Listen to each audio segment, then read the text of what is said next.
أشهد أن لا إله إلا الله وحده لا شريك له وأشهد أن محمدا عبده ورسوله أما بعد فأعوذ بالله من الشيطان الرجيم بسم الله الرحمن الرحيم الحمد لله رب العالمين الرحمن الرحيم مالك يوم الدين إياك نعبد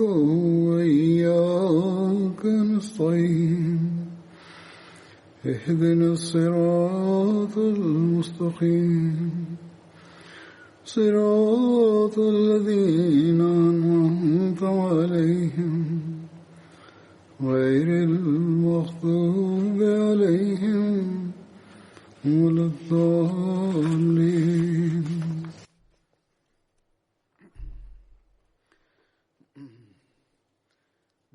Ассаламу алейкум ва рахматуллах. В прошлой пятничной проповеди было упомянуто о том, что посланнику Аллаха, мир ему и благословение Аллаха, было повелено наказать иудейское племя Бану Курайза за их предательство.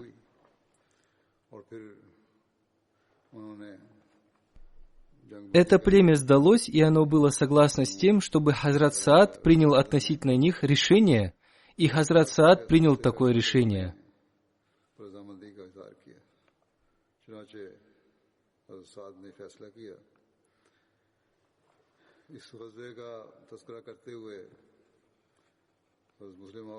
Вспоминая об этом событии, Хазрат Обетованный Реформатор написал об этом следующее. Суровое испытание, длившееся около 20 дней после битвы Урва, завершилось. И мусульмане вновь смогли дышать свободно, но им все еще было необходимо выяснить отношения с племенем Бану Курайза. Это племя вероломно нарушило договор с мусульманами, что не могло пройти бесследно.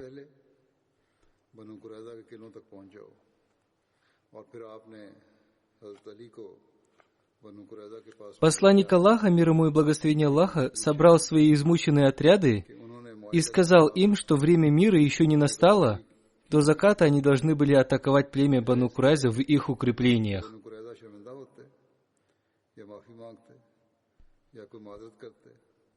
Затем он послал Хазрата Али, да будет доволен им Аллах, к племени Бану Курайза, чтобы спросить их, почему они нарушили свою торжественную клятву. Бану Курайза в связи с этим не выразила никакого сожаления и не пожелала извиниться за свою измену. Вместо этого они оскорбили Хазрата Али и других мусульман и начали гнусно глумиться над посланником Аллаха, мир ему и благословение Аллаха, и женщинами из его семьи. Они сказали, что не знают, кто такой Мухаммад, и не помнят никакого договора с ним.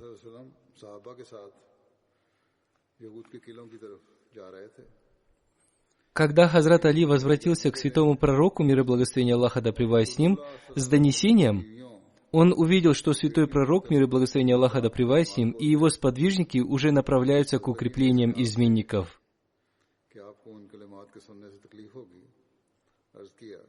Иудеи племени Бану Курайза оскорбляли святого пророка, мир и благословение Аллаха да пребывает с ним, его жен и дочерей. Опасаясь задеть чувства святого пророка, мир и благословение Аллаха да пребывает с ним, Хазрат Али предложил ему не участвовать в этом походе, говоря, что мусульмане сами разберутся с иудеями Бану Курайза. Святой пророк, мир и благословение Аллаха да пребывает с ним, понял Хазрат Али и сказал: «Ты не хочешь, чтобы я слушал их оскорбления?» «Да, именно так», — ответил Хазрат Али. «А чего же?» — сказал святой пророк, мир и благословение Аллаха да пребывает с ним. «Моисей был и от их плоти и крови. Тем не менее, они заставили его страдать гораздо больше, чем заставляют меня. И святой пророк, мир и благословение Аллаха да пребывает с ним, продолжил свой путь. Иудеи выставили свои отряды и начали сражаться. И их женщины стали помогать им.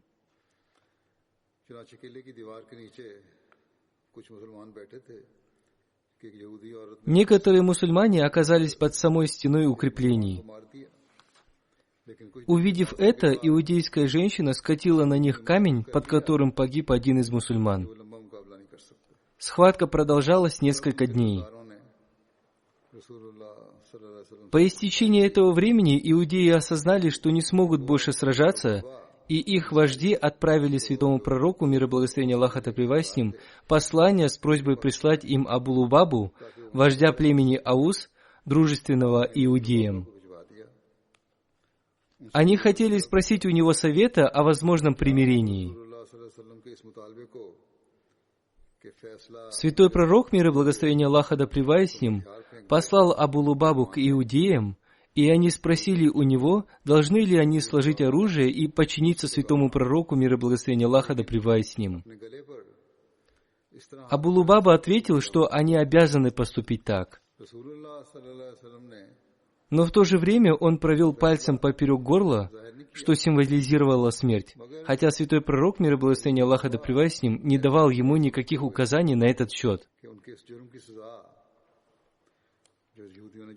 Абу Лубаба, полагая, что поведение иудеев не заслуживает ничего, кроме смерти, сделал этот жест непроизвольно, решив тем самым судьбу иудеев.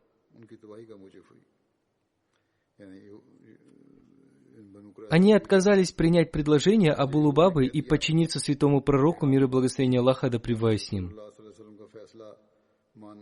Если бы они согласились на это, наибольшим наказанием для них было бы изгнание из Медины.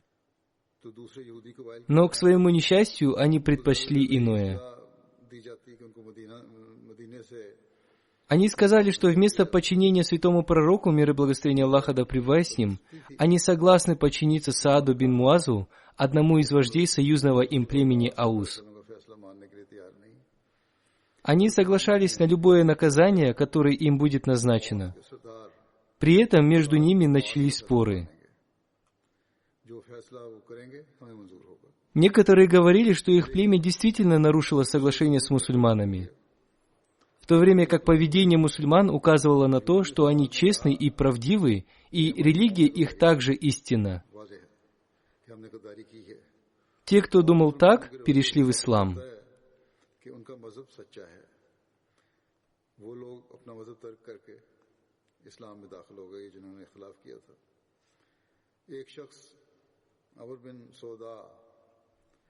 Амр бин Сода, один из иудейских вождей, порицая своих людей, говорил: «Вы совершили поступок, противный вероучению, и нарушили данное слово. Теперь у вас лишь два выхода: либо принять ислам, либо платить джизью, налог с иноверцев за неисполнение военной повинности». Они ответили: «Мы отказываемся принять ислам или платить джизью, ибо смерть предпочтительнее для нас, чем уплата этого налога». Амр сказал, что в таком случае он вынужден проститься, и с этими словами покинул их крепость.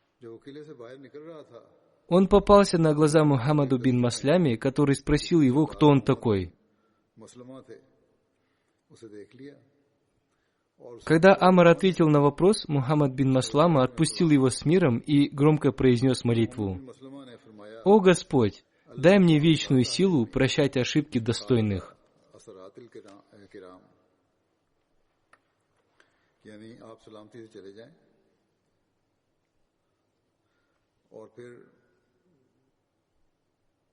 Смысл произнесенного заключается в том, что этот иудей выразил раскаяние и сожаление по поводу поведения своего народа. Нравственным долгом мусульманина являлось таким образом простить человека, подобного ему. Отпустив иудея с миром, Мухаммад бин Масляма совершил добрый поступок. Поэтому он просил Бога дать ему силы совершать такие добрые поступки и в будущем.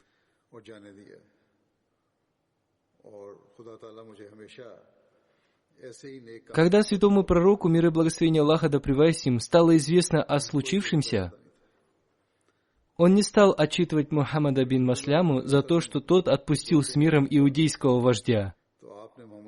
Он скорее одобрил.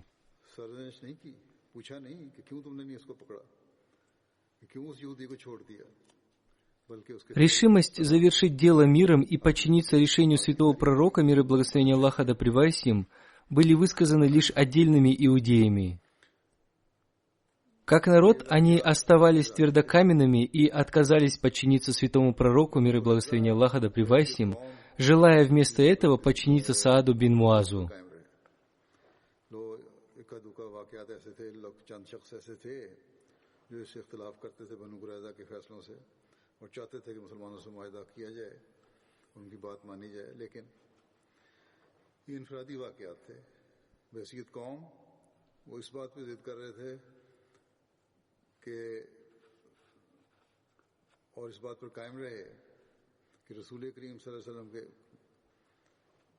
Святой пророк, мир и благословение Аллаха да пребывает с ним, согласился на их предложение и послал весть Сааду бин Муазу, который лежал раненым, прося его прийти и вынести решение по поводу измены иудеев.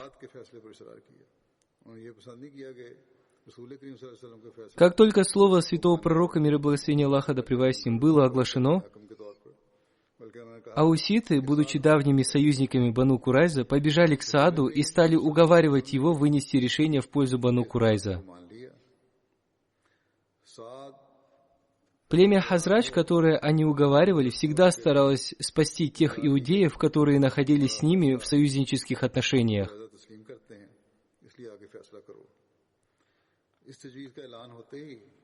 Во власти Саада было спасти иудеев союзного племени.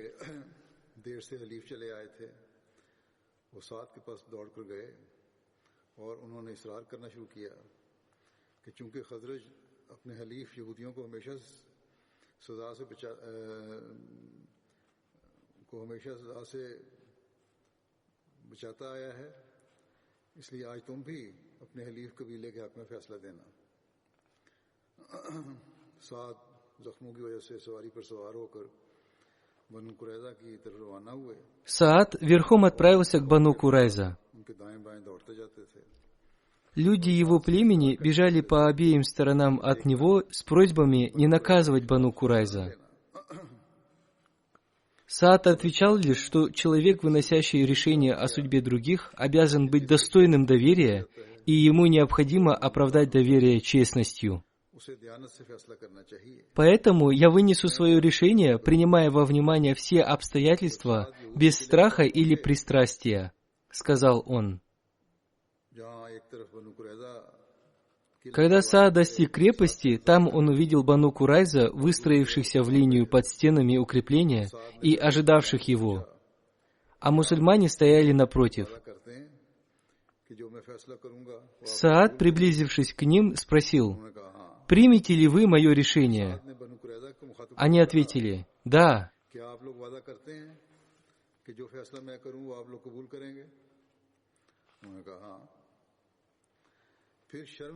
Повернувшись к Бану Курайза, Саад задал им тот же вопрос, и иудеи также высказали свое согласие. Затем он почтительно обратил свое лицо туда, где сидел святой пророк, мир и благословение Аллаха да пребывает с ним, и спросил, будут ли люди на той стороне согласны с его решением. Услышав это, святой пророк, мир и благословение Аллаха да пребывает с ним, произнес: «Да». Тогда Саад вынес свое решение в соответствии с заветом Библии, который гласил: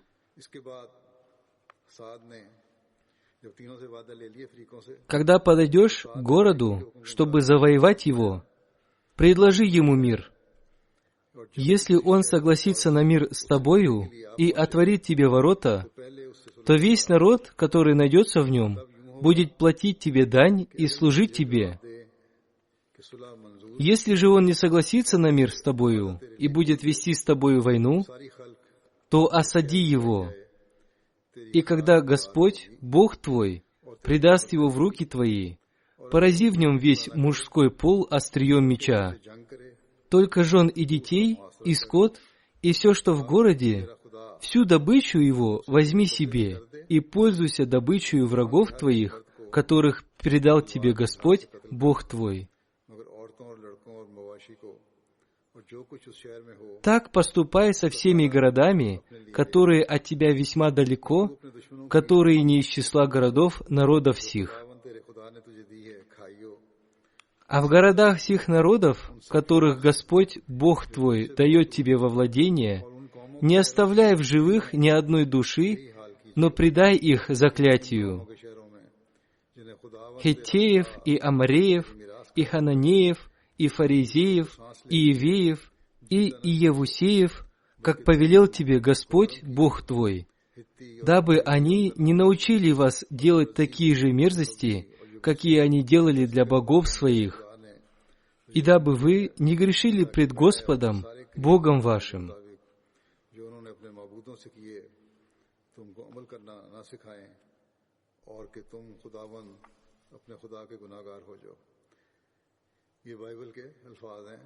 В соответствии с библейским учением, если бы иудеи победили, а святой пророк, мир и благословение Аллаха да пребывает с ним, потерпел поражение, все мусульмане, мужчины, женщины и дети были бы обречены на смерть.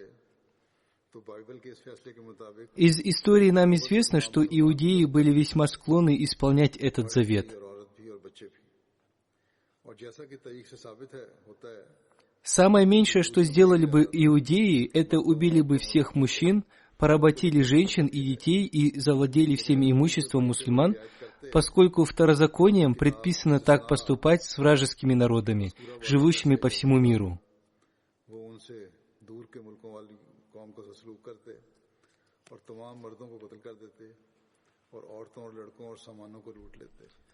Саад испытывал к Бану Курайза дружественные чувства, и его племя находилось в союзе с их племенем. Однако, когда он увидел, что иудеи отказались подчиниться возможному решению святого пророка, мир и благословение Аллаха да пребывает с ним, и отказались тем самым принять более легкое наказание, предписываемое исламом по отношению к побежденным народам, он решил поступить так, как иудеям повелел поступать пророк Моисей, мир ему.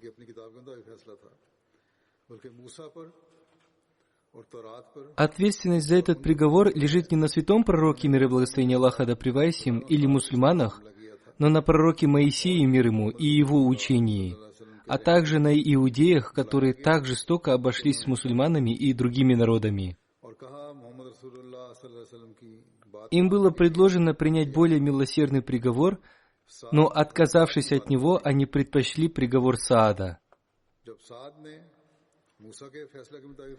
Саад решил наказать иудеев в соответствии с законом пророка Моисея. Тем не менее, христиане до настоящего времени продолжают обвинять святого пророка, мир и благословение Аллаха да пребывает с ним, ислама, в том, что он был жесток к иудеям. Если святой пророк, мир и благословение Аллаха да пребывает с ним, был жесток к иудеям, отчего же тогда он не был жесток к другим народам в подобных случаях? Во многих случаях враги святого пророка, мир и благословение Аллаха да пребывает с ним, сдавались на его милость, и никогда им не было отказано в их просьбах о прощении. В этом же случае враг настоял на том, чтобы не святой пророк, мир и благословение Аллаха да пребывает с ним, но другой человек решил их судьбу. Этот избранник иудеев, будучи третейским судьей между ними и мусульманами, принародно вопросил и святого пророка, мир и благословение Аллаха да пребывает с ним, и иудеев, будут ли они все согласны с его приговором. И только после того, как обе стороны высказали свое согласие, он объявил приговор. Он не был ничем иным, как приложением Моисеева закона к самим иудеям. Почему же они не приняли его? Или они не считали себя последователями пророка Моисея? Если жестокость и имела место, то это была жестокость иудеев по отношению к самим себе. Иудеи отказались принять приговор святого пророка, мир и благословение Аллаха да пребывает с ним, и пожелали вместо этого применения своего закона к самим себе. Жестокостью приговора они обязаны прежде всего пророку Моисею, который предписал подобную жестокость по отношению к покоренным народам и сделал так по повелению Бога.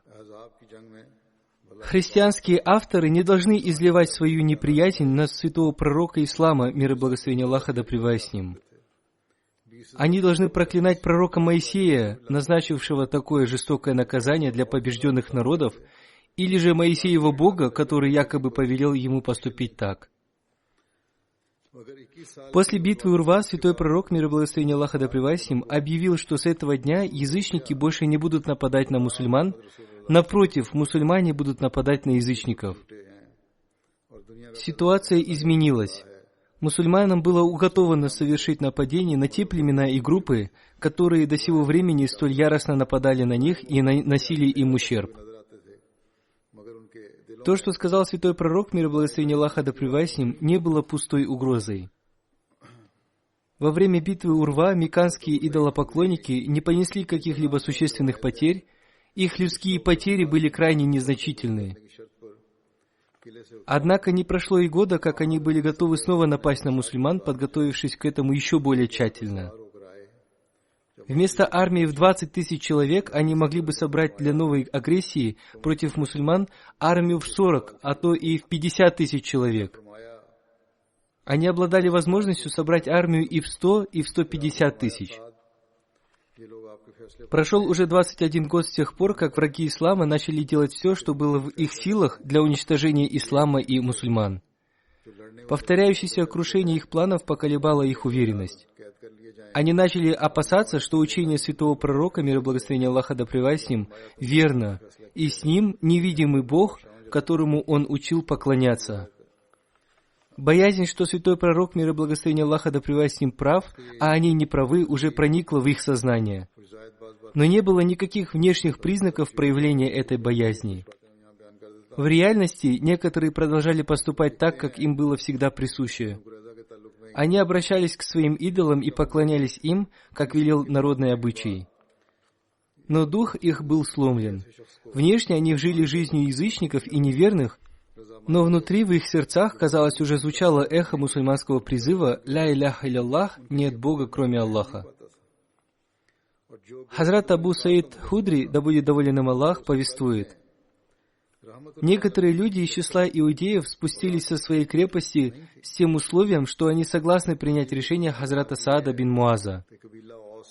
Посланник Аллаха, мир ему и благословение Аллаха, вызвал к себе Хазрата Саада, и он прибыл к нему верхом на осле. Когда он подошел к мечети, посланник Аллаха, мир ему и благословение Аллаха, сказал: «Встречайте своего вождя и лучшего среди вас».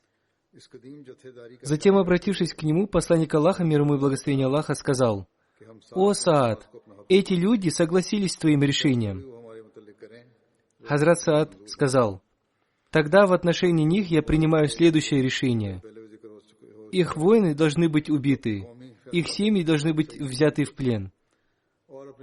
Посланник Аллаха, мир ему и благословение Аллаха, сказал: «Ты принял решение согласно желанию Бога». Или он сказал: «Ты вынес решение, подобающее правителю». Это повествование взято из Бухари. Хазрат Мирза Башир Ахмад подробно описал эти события. Сейчас я представлю вашему вниманию некоторые дополнительные сведения.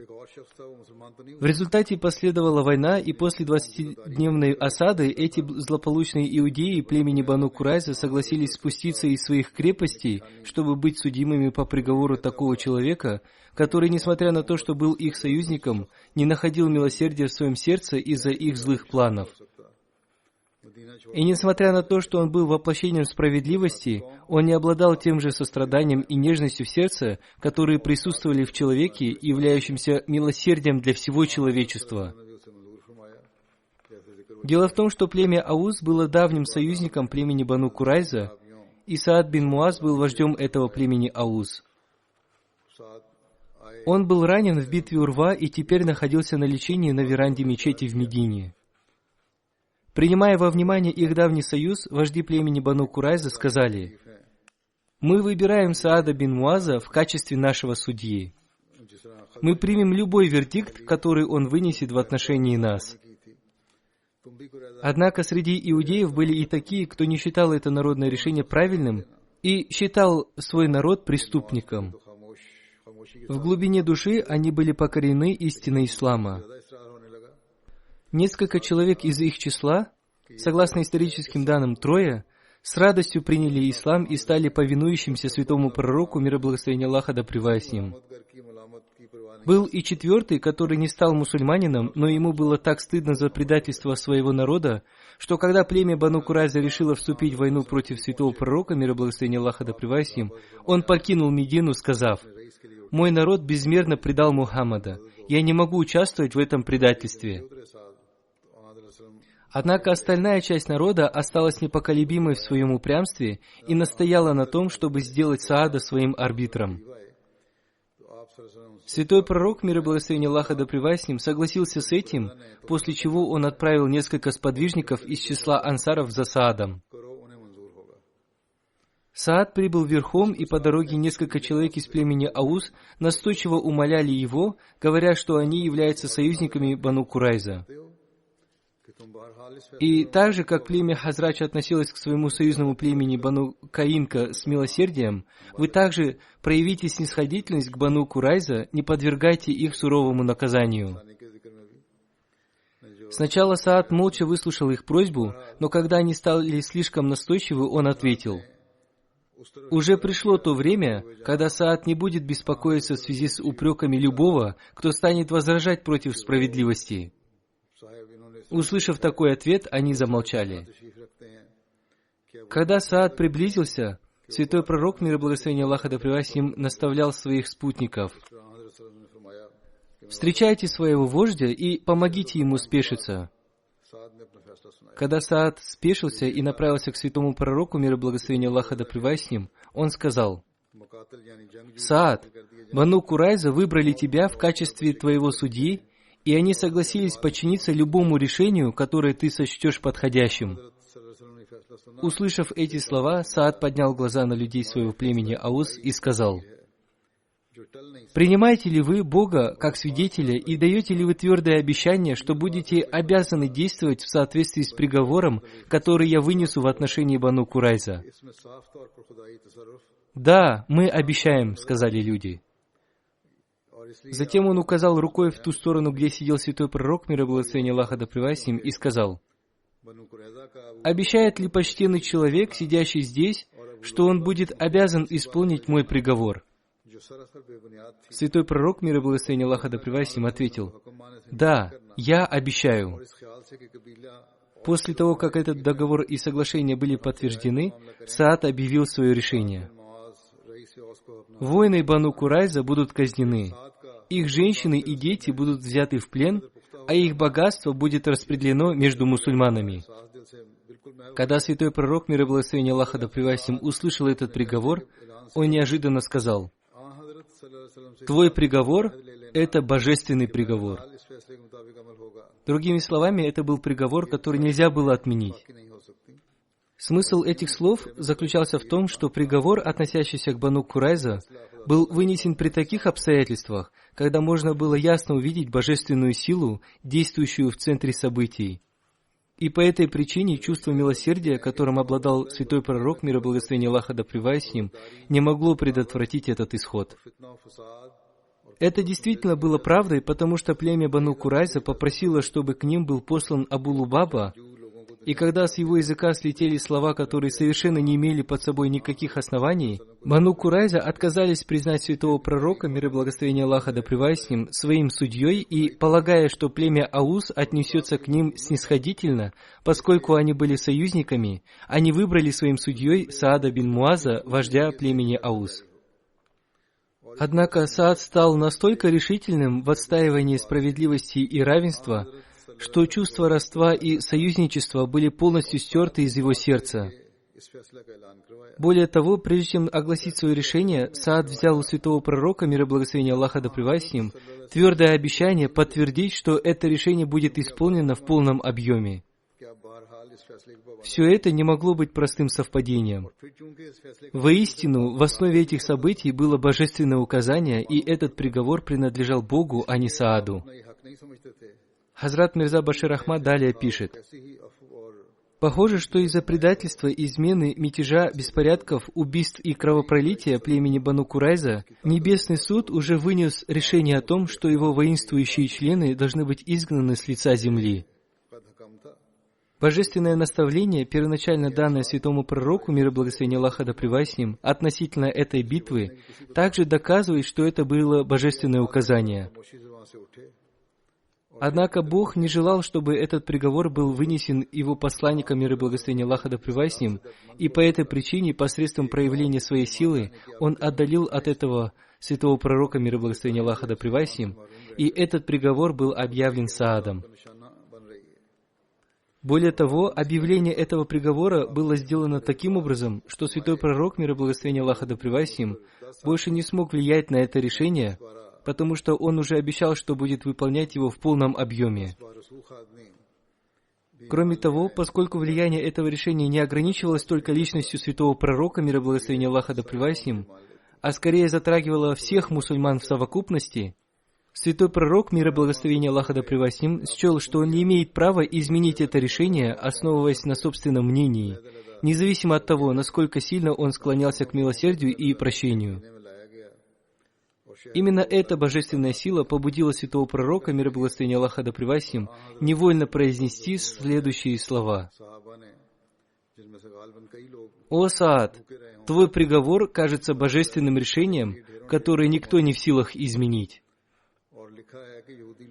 Сказав эти слова, святой пророк, мир и благословение Аллаха да пребывает с ним, спокойно встал и вернулся в город. В то время его сердце было опечалено мыслью о том, что народ, который, как он надеялся, примет ислам, был лишен веры и приговорен к проявлению божественного гнева и наказанию за свои злые дела. Возможно, что именно в связи с этим святой пророк, мир и благословение Аллаха да пребывает с ним, с глубоким сожалением произнес следующие слова. «Если бы только 10 человек, то есть 10 влиятельных людей, поверили в меня, я надеялся бы на Бога, что весь этот народ примет меня и будет спасен от божественного наказания». Когда святой пророк, мир и благословение Аллаха да пребывает с ним, уходил, он приказал, чтобы мужчины племени Бану Курайза были отделены от женщин и детей. Поэтому обе эти группы были доставлены в Медину по отдельности и собраны в 2 разных местах. В соответствии с наставлениями святого пророка, мир и благословение Аллаха да пребывает с ним, сподвижники, многие из которых, возможно, сами оставались голодными, организовали доставку для них большого количества фруктов, и написано, что иудейский народ всю ночь ел эти фрукты. На следующий день утром приговор Саада должен был быть приведен в исполнение. Святой пророк, мир и благословение Аллаха да пребывает с ним, назначил несколько способных людей для выполнения этой задачи и стоял рядом для того, чтобы, если потребовалось бы руководство во время исполнения приговора, он мог бы без промедления это сделать. Еще одна причина этого заключалась в том, что он мог мгновенно принять решение, если кто-то просил о пощаде.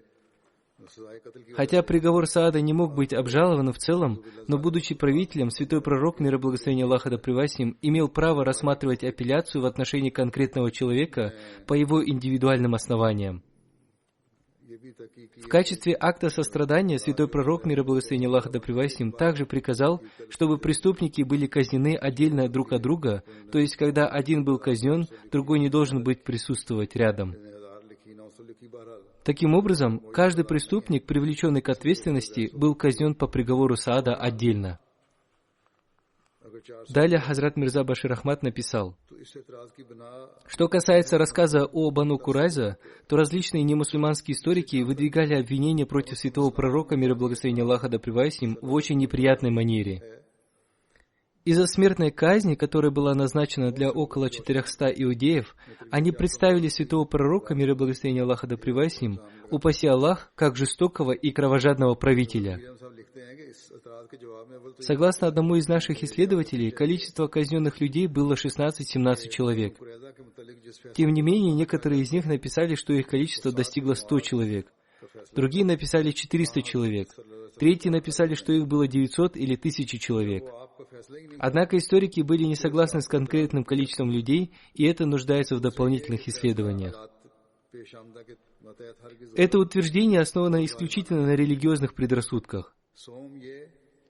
По меньшей мере, что касается обвинения в адрес ислама и основателя ислама, мир и благословение Аллаха да пребывает с ним, то даже те историки, которые были подготовлены в свете западной мысли, не смогли привести доказательств в подтверждение своего мнения. Что касается этого обвинения, то, во-первых, следует помнить, что приговор в отношении Бану Курайза, который считается жестоким приговором, был вынесен Саадом, а не святым пророком, мир и благословение Аллаха да пребывает с ним. Когда уже прежде всего доказано, что приговор был вынесен не святым пророком, мир и благословение Аллаха да пребывает с ним, то против него в связи с этим решением не может быть выдвинуто никаких обвинений. Во-вторых, этот приговор вовсе не был ошибочным и варварским, а скорее он был вынесен согласно обстоятельствам. В-третьих, из-за обещания, которое Саад получил до оглашения своего приговора, святой пророк, мир и благословение Аллаха да пребывает с ним, в любом случае был обязан действовать в соответствии с решением Саада. В-четвертых, этот приговор был принят самими преступниками, и они не выразили относительно него никакого возражения, считая это божественным указанием. В задачу святого пророка, мир и благословение Аллаха да пребывает с ним, не входило излишнее вмешательство в это дело. После оглашения приговора Саада, единственным, что нужно было сделать святому пророку, мир и благословение Аллаха да пребывает с ним, это организация приведения этого приговора в исполнении наилучшим образом под наблюдением его администрации. Таким образом, как уже упоминалось, способ, которым святой пророк, мир и благословение Аллаха да пребывает с ним, организовал выполнение этого решения, может считаться наивысшим возможным примером проявления милосердия и сострадания. Если быть точным, то пока эти люди оставались в плену до приведения приговора в исполнение, святой пророк, мир и благословение Аллаха да пребывает с ним, организовал их проживание и питание наилучшим образом. Когда приговор Саада должен был быть приведен в исполнение, святой пророк, мир и благословение Аллаха да пребывает с ним, организовал исполнение этого приговора таким образом, чтобы он оказался наименее болезненным для преступников. Во-первых, принимая во внимание их эмоции, святой пророк, мир и благословение Аллаха да пребывает с ним, приказал, чтобы когда один преступник будет казнен, следующий не должен быть свидетелем этого. На самом деле, история гласит, что когда людей приводили на место казни, они не имели ни малейшего представления о том, куда их везут, пока они не добирались до места казни. Кроме того, святой пророк, мир и благословение Аллаха да пребывает с ним, немедленно принимал все и любые просьбы о помиловании, которые подавались ему по отношению к отдельному человеку. Святой пророк, мир и благословение Аллаха да пребывает с ним, не только сохранил жизнь этим людям, но и приказал освободить их жен и детей, вернуть им их богатство и так далее. Может ли быть лучше пример проявления милосердия и сострадания к преступнику, чем этот? Следовательно, верно не только то, что абсолютно никакое обвинение не может быть выдвинуто против святого пророка, мир и благословение Аллаха да пребывает с ним, из-за Бану Курайза. Скорее, этот инцидент является очень ясным свидетельством высокой морали, замечательного управления и врожденной милости и милосердия святого пророка, мир и благословение Аллаха да пребывает с ним. Хотя приговор Саада сам по себе был суровой мерой, и природа человека такова, что она испытывает горе от этого, но вопрос в том, был ли доступен какой-либо другой вариант при всех сложившихся обстоятельствах. Таким образом, хотя приговор Саада сам по себе был строгим, это был необходимый итог, вызванный непреодолимыми обстоятельствами, при которых не было иного выбора.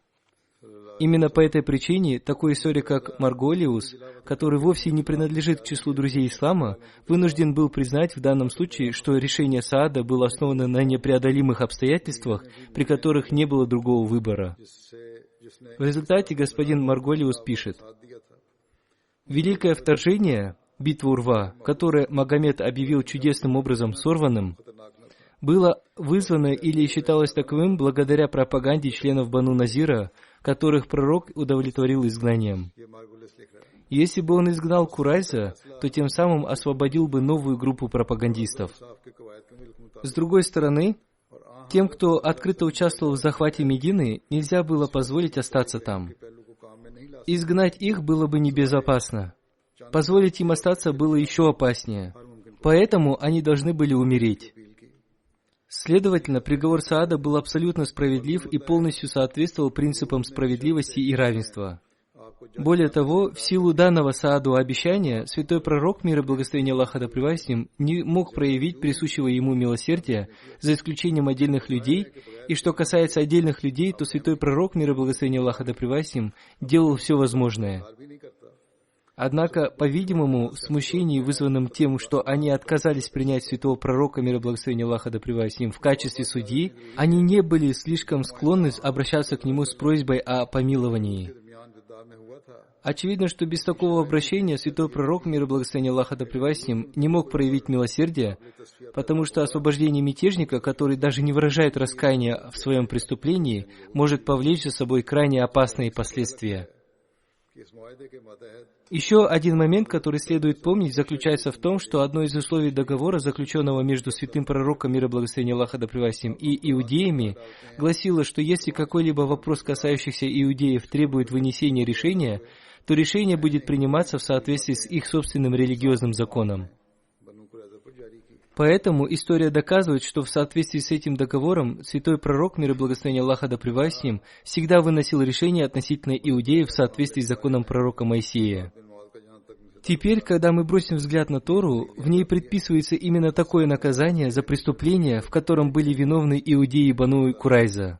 И поэтому Саад бин Муаз вынес Бану Курайза именно этот приговор. Подробностей относительно Хазрата Саада бин Муаза в связи с событием с Бану Курайза предостаточно, и в следующий раз, иншаллах, я продолжу воспоминания о нем. Теперь я хочу вспомнить о некоторых покойных членах общины, которые покинули этот мир в последние дни. После пятничной молитвы я совершу по ним молитву Джаназа Гайб в отсутствии покойных. Первая покойная Хадя Рукая Халид Сахиба. Она была главой женской организации Ахмадийской мусульманской общины Ганы. Она умерла 30 июня в возрасте 65 лет. Инна лиляхи ва инна иляхи раджун. Она болела раком матки и выздоровела. Всевышний Аллах исцелил ее, но в мае этого года она вновь заболела раком. Некоторое время она продолжала лечиться в больнице, однако 30 июня, по воле Всевышнего Аллаха, она умерла. Хадя Рукая Халид Сахиба родилась в апреле 1955 года на севере Ганы, в районе Ва, в одной из ахмадийских семей. Ее отец Аль-Хадж Халид был имамом одной из деревень района Ва. В этой деревне жили идолопоклонники. Ее отец проповедовал им ислам и сделал их мусульманами Ахмади. Ее детство прошло в районе Ва. Она была очень воспитанной, обладающей характером и принципиальной женщиной. Она была учительницей и была примером для всех своих коллег и членов общины. После выхода на пенсию с государственной службы она стала служить на посту директора Международной Ахмадийской средней школы в Бустане Ахмад. Она с большим интересом занималась обучением и воспитанием детей. Она взяла на себя расходы на обучение многих детей. У себя дома она бесплатно обучала многих детей. В 2017 году она была назначена главой женской организации Ахмадийской мусульманской общины Ганы. Несмотря на свою болезнь, она прекрасным образом исполняла свои обязанности. Она служила в качестве главы женской организации до самой своей смерти. Она придумывала различные программы для членов общины. Несмотря на ограничения в связи с ковидом, она создавала онлайн-программы для воспитания членов общины. Она регулярно совершала пятикратный намаз и тахаджуд. Она регулярно выплачивала свои взносы. Она была мусией и добродетельной женщиной. Она имела прочную связь с институтом Ахмадийского халифата. Она оставила 2 сыновей, 1 дочь и 4 внуков. Пусть Всевышний Аллах простит, помилует и возвысит ее степенями в раю. Пусть ее потомки продолжат ее добродетели.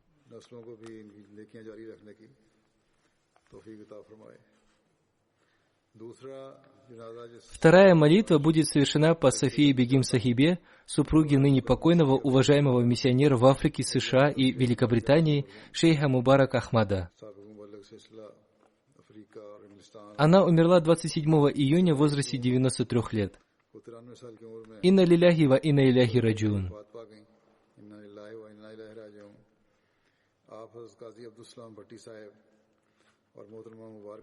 Она родилась в октябре 1926 года в семье Хазрата Кази Абдус-Саляма Бати и уважаемой Мубарака Бегим Сахибы. Она была внучкой сподвижника Хазрата Обетованного Мессии мир ему, Хазрата Кази Абдурахима. Также она была правнучкой Хазрата Кази Зияуддина. Она обладала множеством хороших качеств и была молящейся и святой женщиной. Она бескорыстно и бесподобно любила институт Ахмадийского калифата. Эту любовь и связь она создала и в своих детях, и внуках. Она тоже была муссией. Она была второй женой шейха Мубарак Ахмада. У них была одна дочь. Она имела детей и от первого мужа. Ее первого мужа звали Насир Ахмад Бати. Она с верой и преданностью прожила свою жизнь шейхом Сахибом, который служил в разных странах. Она оставила дочь от первого брака с шейх Сахибом, 2 дочерей и 3 сыновей. Один из ее сыновей, Фахим Ахмад Бати, на добровольной основе служит в офисе личного секретариата халифа. Один из ее внуков, Сабур Ахмад Бати, служит в офисе Табшир в Великобритании в качестве миссионера. Еще один ее внук, Ахмад Фуад Бати, посвятивший себя служению общине, служит в качестве учителя в Ахмадийском колледже в Кану. Еще один ее внук, Халик Ахмад Бати, после завершения своего образования посвятил себя служению общине и служит в качестве учителя в районе Абду. 2 года назад один из ее внуков, Набиль Бати, очень сильно заболел, и у них уже не было надежды на его выздоровление. Покойная очень сильно молилась за него, и ей было ниспослано откровение о том, что Всевышний Аллах исцелит его. Так и вышло. Всевышний Аллах исцелил его. У него еще наблюдаются незначительные последствия от этой болезни. Пусть Всевышний Аллах исцелит его полностью. Пусть будут приняты все мольбы, которые возносила София Сахиба. Этот ее внук также посвятил себя служению религии. Пусть Всевышний Аллах сделает его полезным для общины. Пусть Всевышний Аллах сделает его и его детей служителями религии. Ее дочь Фарида Шейх Сахиба написала: «Наша мать очень сильно любила Хазрата Обетованного Мессии мир ему. Указывая на его портрет, она говорила, что все, что у нее есть, она получила только благодаря ему, и что с ним связаны все ее благословения. Она очень хорошо относилась к афроамериканским женщинам Ахмадии. Она очень заботилась о них. Они без стеснения приходили к нам домой и долго разговаривали с ней на кухне, как члены нашей семьи». Ее старшая дочь Наима Шабир пишет: «Она была очень доброй, терпеливой и любящей женщиной. Она заботилась о других, не думая о себе. Она зародила в наших сердцах любовь к институту Ахмадийского халифата и всегда просила нас писать письма халифу времени. Она часто повторяла молитву Хазрата Обетованного Мессии мир ему в отношении своих детей. Она заботилась о бедных и сиротах, регулярно выплачивала свои взносы и подавала милостыню. Хазрат Третий халиф Обетованного Мессии, да пребудет с ним милость Всевышнего Аллаха, проявляя особую любовь к ее мужу, совершил их обряд бракосочетания. Ее муж был миссионером, и его первая супруга умерла. Во время сватовства Хазрат Третий халиф Обетованного Мессии, обращаясь к шейху Сахибу, сказал, что он очень рад его служению и поэтому желает наградить его за это. Он наградил его Софией Бегим, и шейх Сахиб ценил и уважал этот его подарок. Шейх Сахиб уважал и ее детей от первого брака. Ее первый муж умер в молодом возрасте, и он заботился о ее детях. Их старший сын Шамим Бати учился вместе со мной и в школе, и в колледже.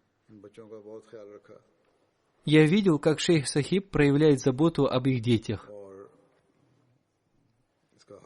Он прекрасно выполнял свои обязанности. Со своей стороны, София Бегим Сахиба во всем помогала ему. Она выполняла все свои обязанности в качестве супруги-миссионера. Встречается мало жен миссионеров, выполняющих свои обязанности так же, как она. Она была гостеприимной женщиной, никогда не жаловалась. Она всегда молилась за членов общины, очень хорошо относилась к женам миссионеров, которые служили под руководством шейха Сахиба. Я узнал о ней больше после того, как стал халифом. Я редко встречал таких преданных и верных институту халифата людей. Пусть Всевышний Аллах возвысит ее степенями в раю. Пусть Всевышний Аллах сделает ее потомков преданными общине и институту Ахмадийского халифата.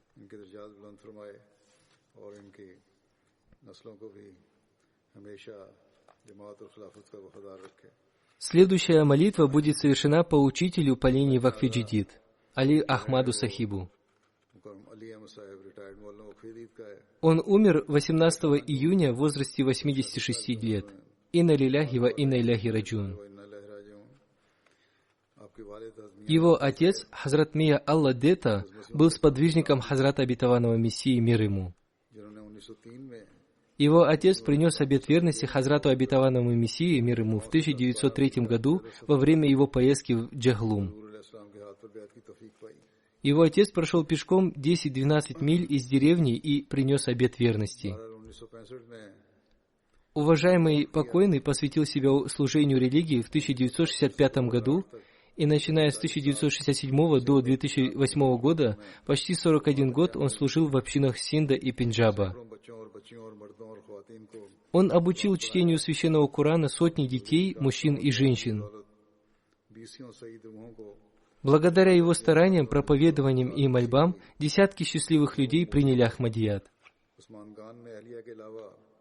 Он был муси. Он оставил супругу, 2 дочерей и 3 сыновей.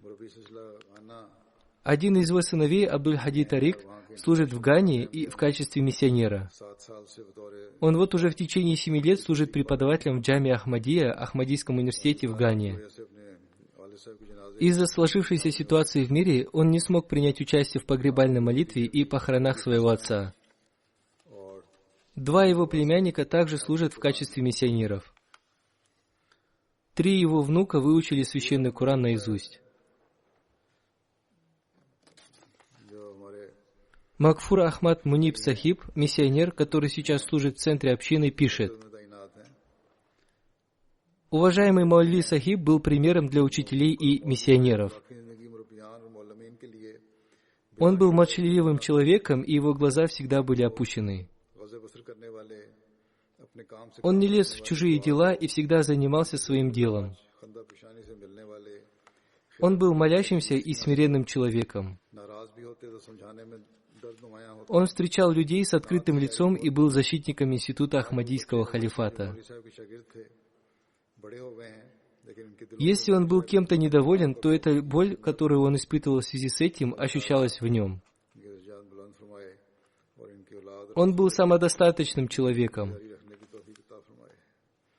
Сегодня его ученики уже выросли, но его доброта и любовь навечно сохранились в их сердцах. Пусть Всевышний Аллах возвысит его степени, и пусть в его потомках продолжатся его качества и добродетели. Следующая молитва будет совершена по Рафике Бегим Сахибе. Она была супругой Башира Ахмада Догара Сахиба из деревни Ахдипур, округа Нароваль. По воле Всевышнего Аллаха она умерла 22 мая. Инна лиляхи ва инна иляхи раджун.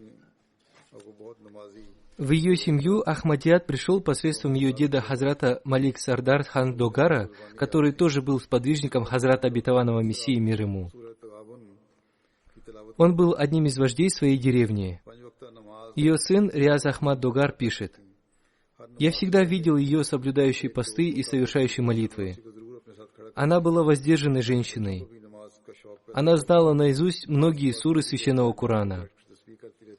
Утром, сбивая молоко, она всегда декламировала суру Ат-Тагабун. Она регулярно совершала пятикратную молитву.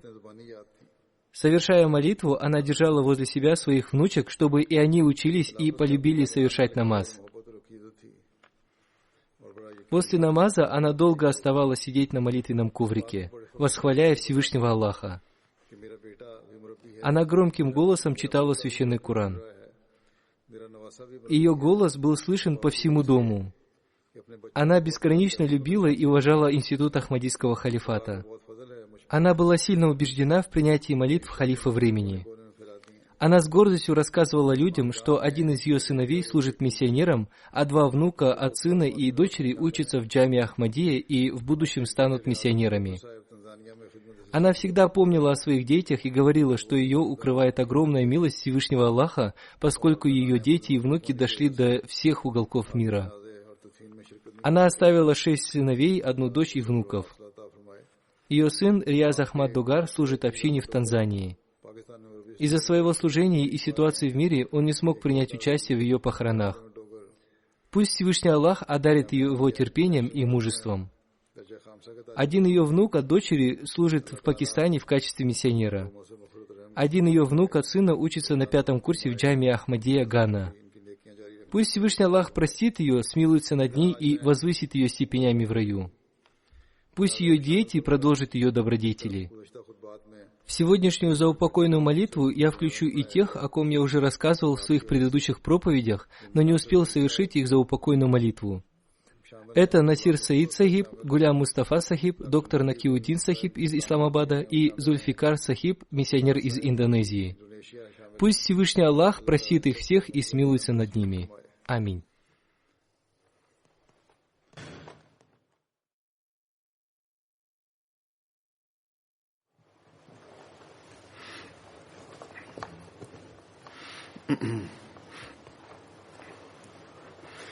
Alhamdulillah,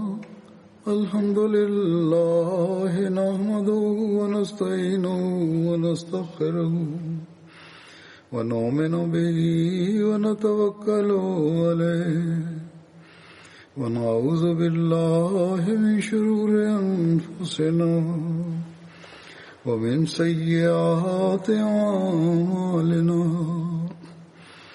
من يهده الله فلا مضل له ومن يضلل فلا هادي له ونشهد أن لا إله إلا الله ونشهد أن محمدا عبده ورسوله عباد الله رحمكم الله إن الله يأمر بالعدل والإحسان وإيتاء ذي القربى وينهى عن الفحشاء والمنكر والبغي يعظكم لعلكم تذكرون اذكروا الله يذكركم وادعوه يستجب لكم